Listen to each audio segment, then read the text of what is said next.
RTV app వార్తల్ని క్షణాల్లో చదివే అవకాశం ఉంటుంది. ఒక న్యూస్ పేపర్, ఒక టెలివిజన్ ఛానల్ మీ చేతుల్లో ఎప్పుడూ ఉంటాయి. ఈరోజు రాష్ట్రంలో పులివెందులతో సమానమైన సంక్లిష్టమైన నియోజకవర్గం కడప నియోజకవర్గం. 3 దినాల ముందు జగన్మోహన్ రెడ్డి గారు వచ్చి ఇక్కడున్న ఎమ్మెల్యే తప్పులు చేశాడు, నా ముఖం చూసి ఓటేయండి, నేనే క్యాండిడేట్ అని ఇండైరెక్ట్గా చెప్పి లాస్ట్ మీటింగ్ ఫినిష్ చేశాడు. జగన్మోహన్ రెడ్డి గారిని తెలుగుదేశం పార్టీ ఓడిచ్చిందని గట్టిగా చెప్తున్నాను. తెలుగుదేశం పార్టీ జగన్మోహన్ రెడ్డి గారిని కడప నియోజకవర్గంలో ఓడిచ్చింది. దీనికి కారణం ఇక్కడ తెలుగుదేశం పార్టీ పార్లమెంట్ అధ్యక్షులు రెడ్డప్పగారి శ్రీనివాసరెడ్డి గారు, నా భర్త, ఆయన సహకారంతో, ఆయన అడుగుజాడల్లో, అలాగనే మా జాతీయ అధ్యక్షుడు నారా చంద్రబాబు నాయుడు గారి యొక్క అడుగుజాడల్లో వాళ్ళు సూచించిన విధంగా మేము ఈ 9 నెలల మా ప్రయాణం సాగించి తెలుగుదేశం పార్టీని గెలిపించడం జరిగింది.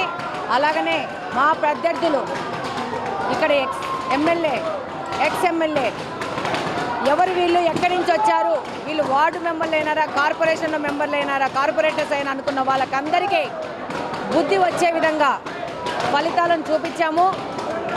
ఒక మహిళని అవమానపరిస్తే పురాణాల్లో చెప్తారు, మీరు రామాయణం చూడండి, మహాభారతం చూడండి, మహిళని అవమానపరిచిన వాళ్ళకి చరిత్ర ఏమి గుణపాఠం నేర్పిందో ఈరోజు ఈ ఎమ్మెల్యే తమ్ముడు ఒక మహిళనని చూడకుండా మాట్లాడిన మాటలు రాష్ట్రం మొత్తం వినింది. ఆయనకి తగిన గుణపాఠం కడప నియోజకవర్గంలోని నా ప్రజలు చెప్పడం జరిగింది, నా అక్క చెల్లెలు, నా మహిళలు చెప్పడం జరిగింది. ఇది చరిత్ర అంటే. ఎవరైనా కానీ ఈ దుర్మార్గం చేస్తూ మాదే ఈ యొక్క రాజ్యం అనుకొని విర్రవీగిన వాడికి ఈ యొక్క ప్రకృతి సహించదు. ఈ 5 సంవత్సరంలో, గత 5 సంవత్సరంలో ఏమేమి అన్యాయాలు చేశారో, ఏ భూ ఆక్రమణలు చేశారో, అవినీతులు చేశారో అన్నిటికీ సమాధానం ఈ ఎక్స్ డిప్యూటీ సీఎం, ఈ ఎక్స్ ఎమ్మెల్యే, ఆయన తమ్ముళ్ళు, బంధువర్గాలంతా చెప్పాల్సిన అవసరం ఉంటుంది.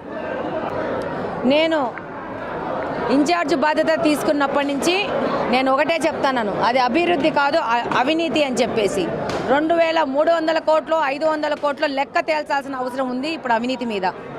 అభివృద్ధి అంటే వీళ్ళు చేసింది కాదు, డబ్బులను దుర్వినియోగం చేసి సెంటర్స్ సుందరీకరణ అని చెప్పేసి, సర్కిల్స్ సుందరీకరణ అని చెప్పేసి ప్రజల యొక్క ట్యాక్స్ రూపంలో వాళ్ళ కష్టార్జితం కడితే ఉన్న సర్కిల్స్ని పగలగొట్టి మేము అభివృద్ధి చేసినామని చెప్పి 6 నెలల ముందు నిద్రలేసి ఏసీ రూమ్లోంచి బయటకు వచ్చి నన్ను తిడుతూ. మరిన్ని వీడియోస్ కోసం ఛానల్ ని సబ్స్క్రైబ్ చేయండి, లేటెస్ట్ అప్డేట్స్ కోసం వాట్సాప్ ఛానల్ ని ఫాలో చేయండి, అండ్ లింక్ డిస్క్రిప్షన్ లో ఉంది.